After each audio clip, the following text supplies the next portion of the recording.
Joining me now on the Notre Dame Day Hotline is Rod West, a member of the class of 1990, current member of the Board of Trustees, and a member of Notre Dame's 1988 National Championship team. Rod is the Executive Vice President and Chief Administrative Officer for Entergy, a major United States utility company. He was in the eye of the storm in New Orleans when Hurricane Katrina made landfall in 2005. Rod, welcome to Notre Dame Day. Great to have you here. Hey, man, good morning. Great to be here. An honor to be speaking with you right now. Let's start off by talking about your thought process right before Katrina. The hurricane is about to make landfall, and you have to decide whether to evacuate or stay and try to mitigate the damage. What's going through your mind?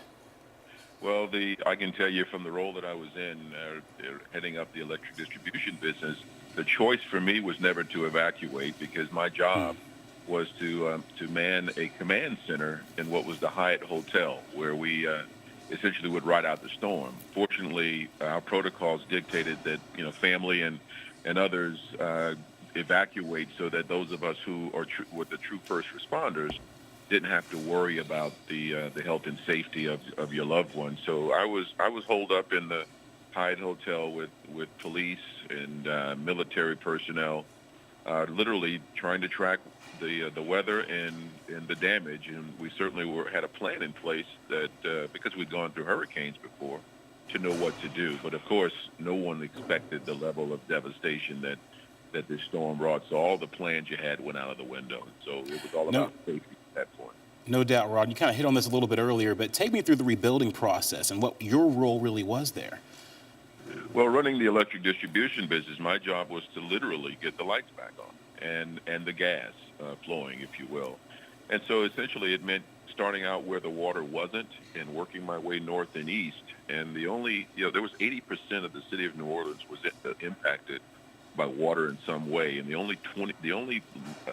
only space that wasn't inundated with water was the 20% of New Orleans landmass that represented the original settlement of the city 300 years ago. That was what we call high land, closest to the Mississippi River. And so if you think about it, it was replacing poles and wires and transformers from one end of the city to another to get the lights back on. All right, now let's go back to your time here at Notre Dame playing for Lou Holtz. What was that like, and what have you been doing since? Well, I tell you, and I know, Lou is still very present on campus and is still so much of an icon. I remember him as my coach, and all of us who played for him remembered that Lou was tough to play for because he was a perfectionist. And even though we had an undefeated season, 12-0, after every practice, after every game, we felt like there was so much we needed to work on to get better. And those were some of the lessons that carried on into my professional career. And so you made reference to Katrina. Even in the darkest days of Katrina, I was still hearing Lou Holtz in my head asking the question, what's important now? What we call the WIN concept, W-I-N. And so it was always asking the question, what's important right now?